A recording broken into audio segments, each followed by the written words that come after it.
ओम नमः सिद्धम ओम नमः सिद्धम ओम नमः सिद्धम परमानंद परम ज्योति चिदानंद जनार्दन स्वयं रूपम समं सुखम स्थाने नमस्कृतम् ओमकार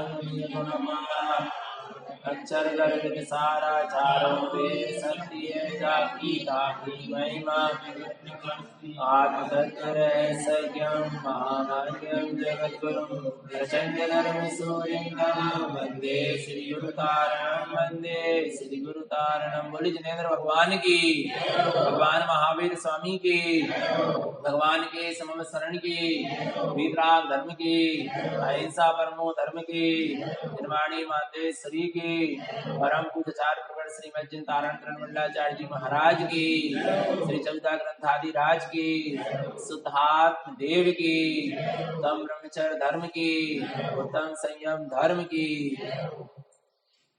परम आराध्य महाजनवाणी सदगुरु तारण स्वामी जिनैन परमात्मा की अमृत रस झरती है सुध जिन देशना। सदगुरुदेव हम जगत के जीवों को अपनी निज आत्मा का सत्स्वरूप दर्शा रहे हैं। श्री खादका विशेष जी ग्रंथादिराज संसार रूपी खाई से जीव कैसे निकले।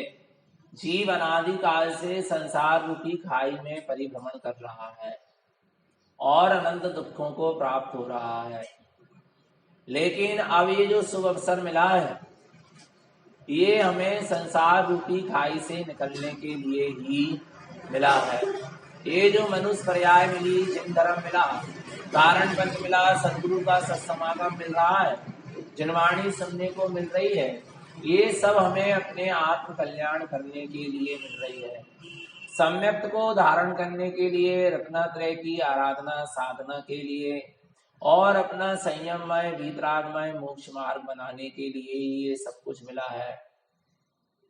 आज सदगुरुदेव यहां बतला रहे हैं कि जीव ने अनादि काल से नाना प्रकार की योनियों में परिभ्रमण किया है और एकमात्र मिथ्यात्व के कारण, विपरीत मानता के कारण, अपने सत्स्वरूप को ना जानने के कारण सागरों सागरों के जीव ने दुखों को भोगा है। पर ये अब जीव कैसे इन दुखों से मुक्त होवे, उसके लिए सदगुरुदेव कहते हैं सूत्र 14 सूत्र 15 एको पदो अढ़ाई को, एको पदो अढ़ाई से अक्षर को गाता सहस्त्र अक्षर की।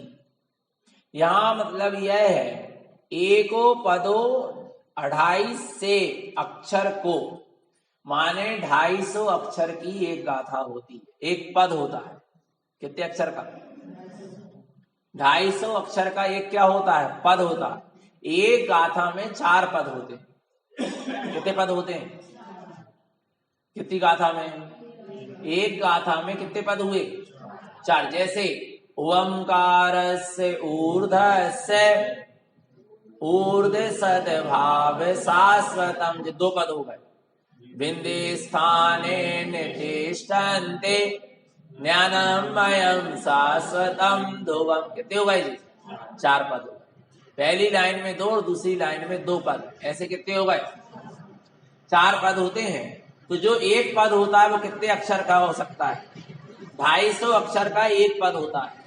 तो अब पूरी गाथा कितने अक्षर की होगी? गाथा सहस्त्र अक्षर की। एक पद, एक गाथा में 4 पद, तो एक पद कितने अक्षर का? 250 अक्षर का एक पद। तो गाथा कितने पद की होगी? 1000। गाथा सहस्त्र अक्षर की, गाथा सहस्त्र माने 1000 अक्षर की एक क्या होती है? गाथा होती है। अब गुरुदेव कह रहे हैं इस द्वादशांग रूपी जिनवाणी में ऐसी अनेक गाथाएं हैं, अनेक अक्षर हैं, अनेक पद हैं, उसको जानो। पर उसके द्वारा जानना किसको है? ये पूरे जिनवाणी में जो गाथा सूत्र आदि आए हैं, तो पूरा द्वादशांग की जो रचना हुई है वो किसको जानने के लिए हुई है? एक पद अढ़ाई, एक ढाई अक्षर की आत्मा को जानने के लिए ही ये सारे द्रव्य श्रुत की क्या हुई है? रचना हुई। एक अपने आत्म स्वरूप को जानने के लिए, अपने ज्ञान स्वभाव को जानने के लिए, अपने चैतन्य स्वभाव को जानने के लिए ही ये संपूर्ण द्वादशांग मां जिनवाणी की रचना हुई है। भगवान की दिव्य ध्वनि गिरी है तो आत्म स्वरूप को जानने के लिए, गणधरों ने उपदेश दिया है तो आत्म स्वरूप को जानने के लिए, मुनिराजों ने ग्रंथों की रचना करी है, आचार्यों ने ग्रंथों की रचना करी है अपने आत्म स्वभाव को जानने के लिए। पूरा द्वादशांग का सार यही है कि जीव जैसे बने वैसे अपने आत्म स्वभाव को जाने, पहचाने, अनुभव करे और अपने मोक्ष का मार्ग प्रशस्त करे, क्योंकि आत्म स्वभाव को जाने बिना जीव का मोक्ष मार्ग प्रारंभ होने वाला नहीं है। और आत्म स्वभाव को जान लेना, निज आत्म स्वभाव का श्रद्धान हो जाना ही वास्तव में सम्यक दर्शन है, और वही मोक्ष महल का पहला चरण है। मोक्ष महल की प्रथम सीढ़ी है तो वह है सम्यक दर्शन। और सम्यक दर्शन क्या है? निज आत्मा का अनुभूति युत श्रद्धा, मात्र आत्मा को जान लेना। जो आत्मज्ञान को प्राप्त होता है वो समस्त ज्ञान को प्राप्त होता है। जिसने आत्मज्ञान को प्रकट किया है उसने ही सर्वज्ञ दशा को प्रकट किया है। जिसने निज को जाना है उसने तीन लोक का वह ज्ञाता हुआ है। पहले निज के ज्ञाता होना होंगे, जो निज का ज्ञाता होता है वही तीन लोक का ज्ञाता होता है। और हम तीन लोक को जानना चाहें और निज आत्मा को जानना ना चाहे तो तीन लोग कभी जानने में आने वाले नहीं। और निज आत्मा को जान लेंगे तो तीनों लोग अपने आप हमारे ज्ञान में झलकेंगे। जितने केवली अरिहंत तीर्थंकर परमात्मा हुए हैं सबने निज आत्म स्वभाव को जाना है, अपने अनंत ज्ञान की शक्ति को पहचाना है, अपने अनंत ज्ञान की शक्ति को प्रकट किया है। अपने आत्म स्वभाव को जानकर आत्म ज्ञान को, सम्यक ज्ञान को प्रकट करके ही उन्होंने सर्वज्ञ दशा को प्रकट किया है, अर्थात वे तीन लोक के ज्ञाता दृष्टा हुए। पहले निज के ज्ञाता होना होंगे, तब तो सारे जगत के क्या होंगे? ज्ञाता होंगे। देखो कितने आनंद की बात है, जब जीव तीनों लोक को जानना चाहता है तो जान नहीं सकता, क्योंकि आत्मज्ञान के बिना तीनों लोक को नहीं जाना जा सकता। और जब आत्मज्ञान को प्राप्त कर लेगा और आत्मज्ञान को प्राप्त करके जब सर्वज्ञ दशा को प्रकट कर लेगा फिर तीनों लोग जानने में आएंगे पर जानना नहीं चाहे। जब तीनों लोग को जानना चाहता है तब तीन लोग को जान नहीं सकता, और जब तीनों लोग को जानने की शक्ति सर्वज्ञ दशा प्रकट होगी तब तीन लोग को जानने का प्रयोजन नहीं रह जाएगा। क्योंकि जिसने आत्म स्वभाव को जान लिया उसको पर के जानने का प्रयोजन छूट जाता है। पर को जानने का प्रयोजन उसी को रहता है जिसने अभी तक अपने आत्म स्वभाव को जाना नहीं। पर को देखने का, जानने का, पर का रस, पर को अपनाने का या पर में रमण करने का या पर को भोगने का रस उसी को रहता है जिसने अभी तक अपने आत्म स्वभाव को नहीं जाना। पर जैसे जीव को अपने आत्म स्वभाव का ज्ञान होता है वैसे ही उसके पर को जानने का रस समाप्त हो जाता है, पर को देखने का रस समाप्त हो जाता है, पर को भोगने का रस समाप्त हो जाता है। पर में वह रसिक नहीं हो सकता, क्योंकि आत्मा का अनुभव, आत्मा का स्वानुभव, आत्मा की दृष्टि, आत्मा का ज्ञान उसे पर में रसिक नहीं होने देता। ये आत्मज्ञान का प्रभाव है। सम्यक दृष्टि ज्ञानी पर में रस नहीं ले सकता, पर में मूर्छित नहीं हो सकता। क्यों नहीं हो सकता? क्योंकि उसका स्वानुभव और उसका आत्म अनुभव उसे कभी भी पर में लीन होने नहीं देगा, क्योंकि उसे अपने अतीन्द्रिय ज्ञान स्वभाव का रस उसने चख चुका है। उसको अपने अतीन्द्रिय ज्ञान स्वभाव का आनंद अमृत रस का पान उसने कर लिया है, इसलिए अब उसको संसार का रस नहीं रह जाता है। फिर भी सम्यक दृष्टि ज्ञानी अपने ज्ञान स्वभाव की साधना करते करते केवल ज्ञान को जब प्रकट करता है, सर्वज्ञ दशा को प्रकट करता है, अरिहंत परमात्मा होता है, सर्वज्ञ होता है, तो उसके ज्ञान में तीनों लोकालोक स्पष्ट झलकते हैं। पर उसको उससे प्रयोजन नहीं रहता। प्रयोजन तो उसको किससे है? अपने आत्म स्वभाव से। इसलिए गुरुदेव कह रहे हैं तीनों लोक को जानने वाले सर्वज्ञ परमात्मा भी एक को ही जानते हैं। तीनों लोक को, जिनके ज्ञान में तीनों लोकालोक झलक रहे हैं, जिनके ज्ञान में तीनों लोकालोक को जानने की शक्ति प्रकट हो चुकी है, वे भी जान एक को ही रहे, अपने आत्म स्वभाव। तो अपन भी किसको जाने? अपने ही आत्म स्वभाव को जाने। केवली की दृष्टि का विषय और ज्ञान का विषय जो उनका शुद्धात्मा है, वैसे ही भी मेरी भी दृष्टि का विषय मेरा निज शुद्धात्मा हो जाए, मेरे ज्ञान का विषय मेरा निज शुद्धात्मा हो जाए। बस यही केवली परमात्मा के दर्शन की विधि है, यही केवली परमात्मा को देखने की विधि है, यही केवली परमात्मा को नमस्कार करने की विधि। केवली की दृष्टि और ज्ञान का विषय जो है वह मेरी दृष्टि और ज्ञान का विषय हो जाए तो मैंने केवली परमात्मा का साक्षात्कार कर लिया, यही बैठे बैठे। तब तो आचार्य कुंद देव ने समय सार में कहा है, जिसने निज को जाना है, जिसने अपने आत्म स्वभाव को जाना है, उसने सारे श्रुत को जाना, सारे शास्त्र को क्या कर लिया? जान लिया। जिसने निज आत्मा को जाना है उसने सारे श्रुत को जान लिया, वही श्रुत केवली है। और जिसने आत्म स्वभाव को नहीं जाना और नाना प्रकार के शास्त्र को भी जान लिया, उसने वास्तव में अभी श्रुत को नहीं जाना। जिसने आत्म स्वभाव को जाना है उसने ही वास्तव में श्रुत को जाना। तो हमें किसको जानना है? अपने आत्म स्वभाव, क्योंकि आत्मज्ञान से ही तीनों लोकालोक की व्यवस्था जानने में आई। ज्ञानियों ने कैसे कहा कितने लोक हैं, कितने आलोक हैं, क्या कहाँ स्वर्ग है, कहाँ मोक्ष है, कहाँ नरक है, कहाँ त्रियंश गति की क्या क्या व्यवस्थाएं, तीनों लोक में कितने जीव है, पुद्गल कितने द्रव्य है, पुद्गल जीव, पुद्गल धर्म अधर्म, आकाश काल, इनका क्या स्वरूप, ये सब कहां से जानने में आए? जिसने आत्मा को जाना, जिसको आत्मज्ञान प्रकट हुआ, उसी ने तो ये सब कुछ जाना और जानने के बाद हम तक पहुंचाया, हमको बतलाया। केवली भगवान की वाणी में सब कुछ आया ना, वस्तु का स्वरूप। तो केवली भगवान ने किसको जाना? अपने आत्मा को जाना, अपने आत्मज्ञान को प्रकट किया, तब तो ये सारी व्यवस्थाओं को उन्होंने जाना और इन ग्रंथों में हमारे लिए दे दिया। तारण स्वामी ने 14 ग्रंथों की रचना करी और आत्म स्वरूप को दर्शाया। तो कैसे दर्शाया? पहले स्वयं उस आत्मज्ञान को प्रकट किया। तो आत्मज्ञान से, आत्म अनुभव से, आत्म श्रद्धान से, आत्म स्वानुभूति से ही इन ग्रंथों की क्या हुई है? रचना हुई है, और आत्म अनुभव के लिए हुई। आत्म अनुभव से शास्त्र प्रकट हुए हैं और आत्म अनुभव के लिए प्रकट हुए। आत्मज्ञान से ग्रंथ की रचना हुई है और आत्मज्ञान के लिए ग्रंथ की रचना हुई है। आया?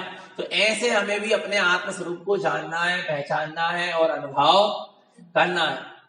जीव इस संसार में परिभ्रमण कर रहा है, और ये संसार कैसा है? अपन 12 भावनाओं में एक लाइन पढ़ते, 14 राजू तंग नव लोक पुरुष संठान तामे जीव अनादि से भरमत है बिन ज्ञान। आगे का सूत्र देखो, राजू 14 उच्चन 3 से 43 राजू प्रीति को घनाकारु।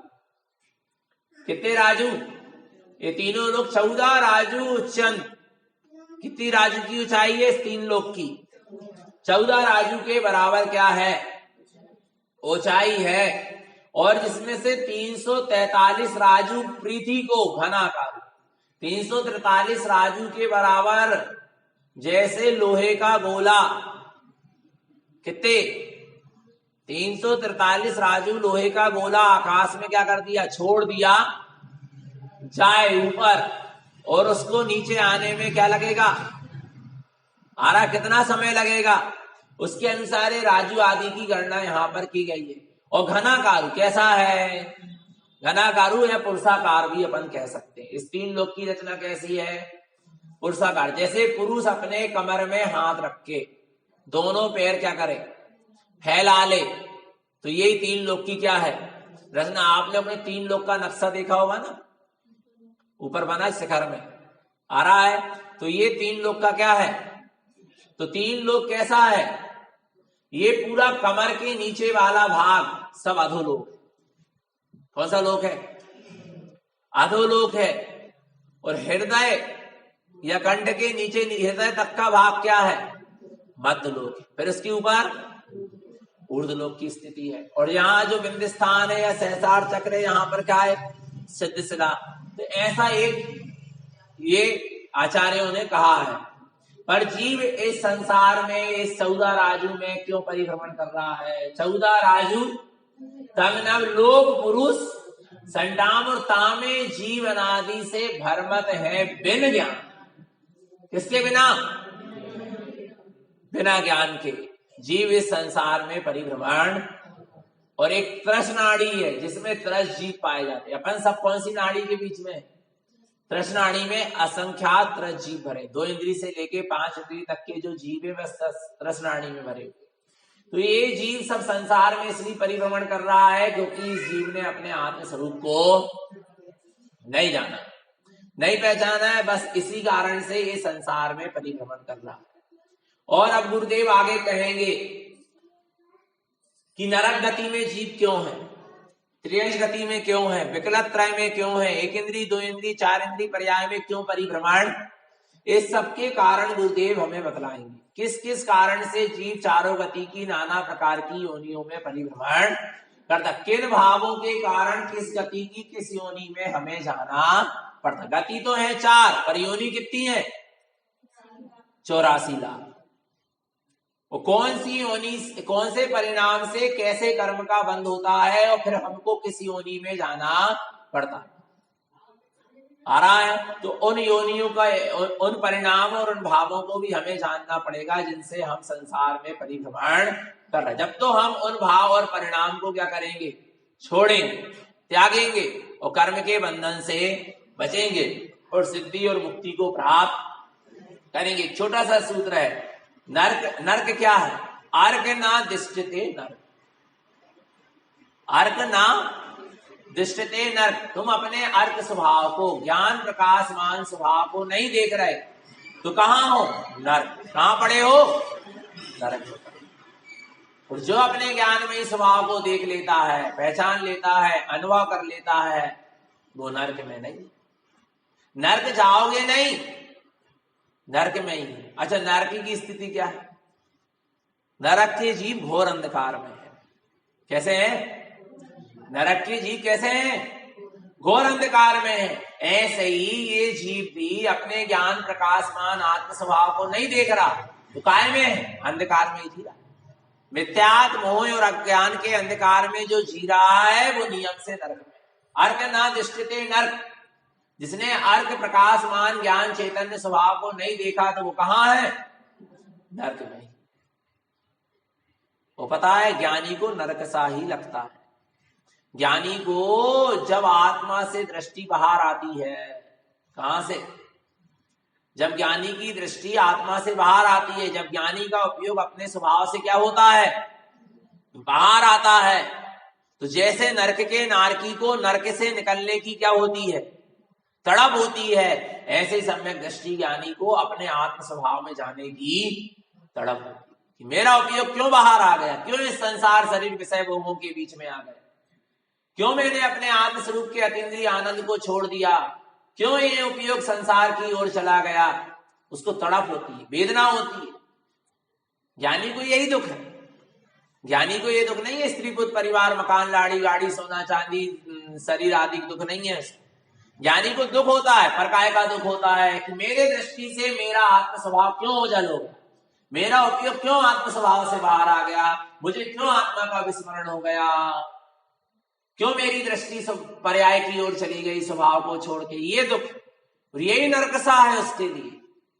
इसलिए गुरुदेव कह रहे हैं अर्क ना दृश्यते नरक। अर्क स्वभाव को, अर्क स्वभाव नहीं दिख रहा तो ऐसा लग रहा है कि कहां है हम, ऐसा लग रहा है कि बोलो, विचार करो।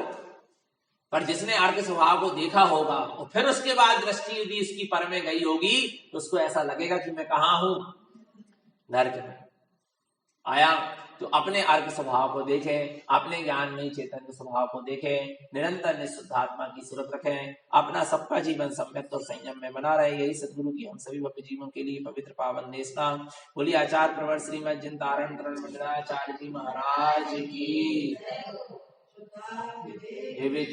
जय हो। जय